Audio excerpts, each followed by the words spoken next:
Hello everybody, this is Parrish Alford. I'm with Logan Lowry, our Mississippi State writer. We're talking SEC Media Days.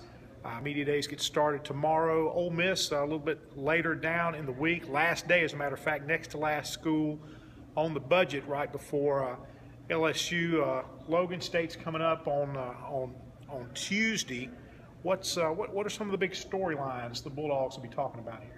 Well, I think, the biggest thing is kind of look at some of these preseason projections, and Mississippi people aren't really thinking too highly of Mississippi State. Coming off a year where they finished second in the SEC West, had #1 for 5 weeks, won 10 games a year ago.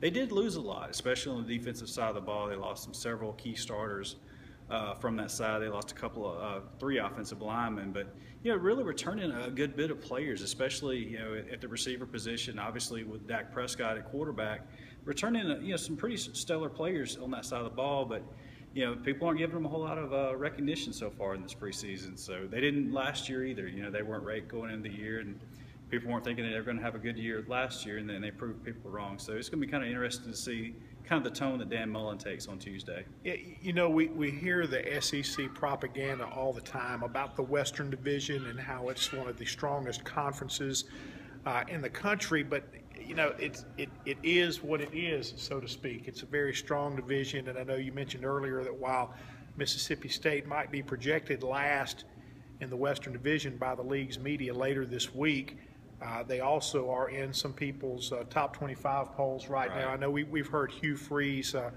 often talk about the strength of the SEC West and how he believes all 7 teams are poll worthy, how they should all be ranked in the top 25. Obviously, you can't all end the season there because you beat up on each other as the season plays out. But it's a really it's odd to think of a team that had a 5-week run at #1 last year that could be picked last in its division this year. This time of year, so often preseason predictions and whatnot are fueled by what a team did last year. And I know State does have some losses there. You mentioned Chris Jones a little bit. You and I were talking earlier today about kind of the interesting parallel paths of Chris Jones and Robert Nkemdiche at Mississippi State and Ole Miss. Both of these guys, highly rated players, a lot of similarities. Robert Nkemdiche, the #1 prospect in the country, kind of from wire to wire that season, that 2012 football season for high school seniors, and Chris Jones kind of bursting onto the scene during the All-Star game process, kind of climbing up in the rankings, but basically finishing as the #2 overall prospect, and how these guys have kind of both had good numbers as freshmen and sophomores. I know they don't see it themselves, but for our coverage area, really kind of an interesting story how those two came to be at their schools. A lot of similarities there. Both defensive ends in high school who moved inside to interior defensive line positions. I know as we look at Robert Nkemdiche right now, Logan, the expectation is that he'll be gone after this season, as the same expectation for a handful of Ole Miss players in that vaunted 2013 recruiting class. The draft projections I'm seeing for Robert Nkemdiche right now, ranging from maybe top 10 to top 15, but certainly a middle first-round draft projection for Robert Nkemdiche for next spring after his junior season. What's the buzz about Chris Jones right now, and is he a guy that you expect to be back at Mississippi State for a senior year? Well, it's kind of up in the air, and I think a lot of it has to do with how this season right here goes. Chris Jones has played a lot for Mississippi State the last 2 years, but at the same time, he didn't start a single game last year, and that's kind of hard to believe that a player of his talent didn't play or didn't start for Mississippi State, but he had 2 seniors in front of him. He'll be a starter for them this year, and he's kind of played a few different roles for Mississippi State. He's still, even though he's 300-plus pounds, he's still lining up on the edge on some occasions, and he loves to play out there on the edge. That's kind of what he was recruited as a high school player. But he's a force, at that size, and still maintained a lot of that speed. When he goes inside, it's a mismatch, and he usually has to be double teamed. And I think that's what happened to him a lot last year, was he got double teamed a lot, which opened up a lot for Bernard McKinney at linebacker and freed him up to make a lot of tackles. But Chris Jones, it's going to be, you kind of hear about it sometimes being a money year. For him, it could be. Obviously he has the talent to move on to play in the next level, but he's got to prove it out there on the field. He's going to be, the spotlight's going to be on him. He's going to draw those double teams every Saturday now, so he has to, fight through those double teams, still make his plays, still make sacks, still pressure the quarterback, and stop the run. So we'll have to see if he can get that done this year. I'm expecting big things from Chris Jones this year, but he has to prove it out there on the field.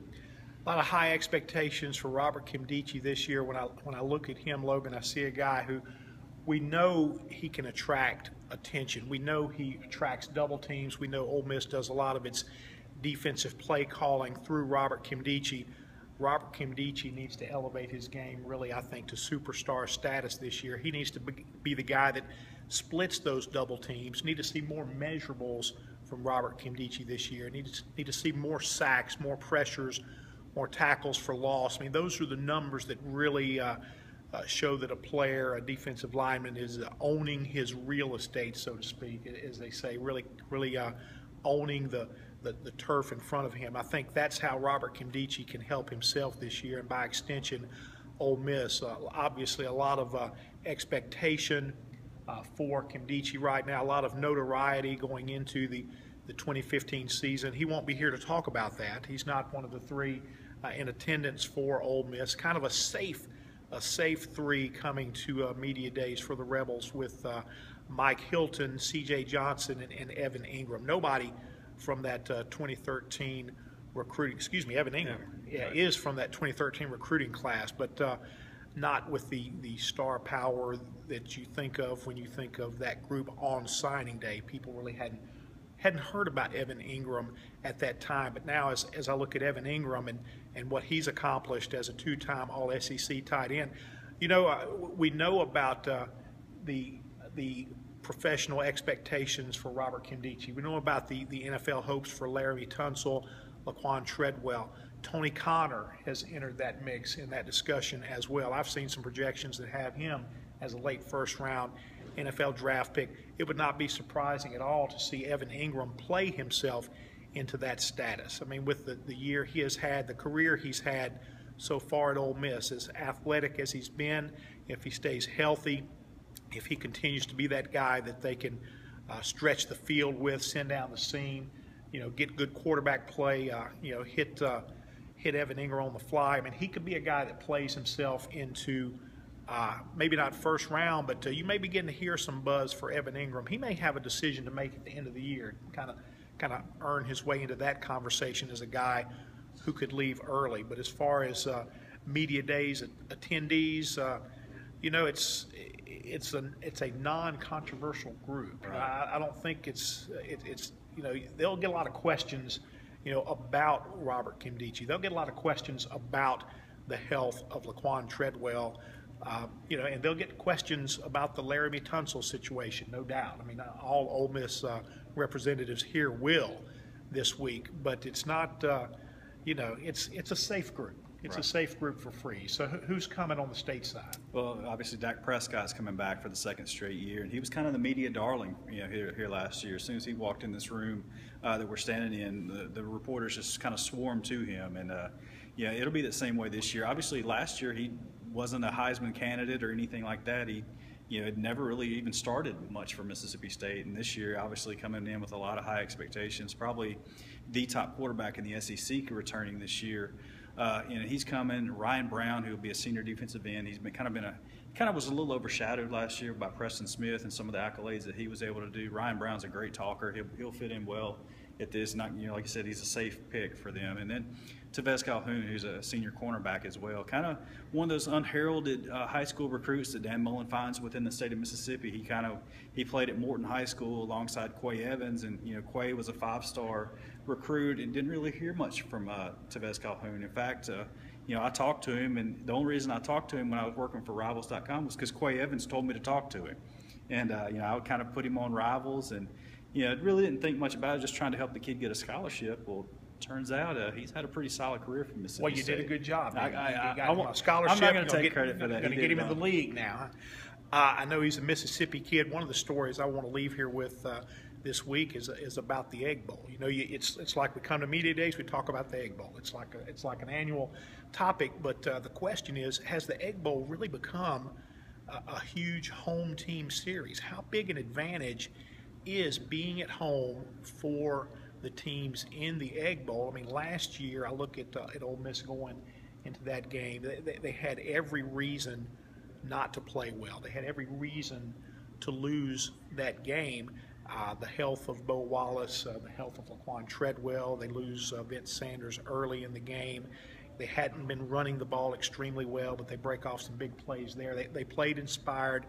They won the game. As we look at the series recently, we only see 2 visiting teams winning since that 2003 series. That was Ole Miss in Starkville, Eli Manning's senior year in 2003, and then Mississippi State winning in Oxford in 2010. Logan, when I look at those games, it looks like both times that the visiting team won, they were clearly the better team that season. It had been a season of struggle for the losing team in the Egg Bowl those years. But what do you see in this series? Is it really a big home field advantage right now? I think so. It's especially as evenly matched as those two teams are, and they've had some great battles. Even go back 2 years ago in Starkville. The game comes down to the wire, goes into overtime, and that's how close those two teams were. And I think the home field advantage, had that game played in Oxford, I would have thought Ole Miss would have won that game. And it was just since they went back to on campus back in '91. It's been split. Like you said, we have those two anomalies, but every other thing that we're talking about, all that data we've compiled, it's been split right down the middle. Whatever home team is there, they're going to win that game, and it's been a pretty safe bet, the last few years. So we'll see how that plays out in November. But we'll talk a little bit of Egg Bowl with Mississippi State and Ole Miss players here as well. Lots of other things too, and you'll be hearing from Logan and I during the week. Media days getting started tomorrow morning, Monday morning. So we're coming to you right now from the ballroom at the Winfrey, where it all happens here in Hoover. Check back with us later this week.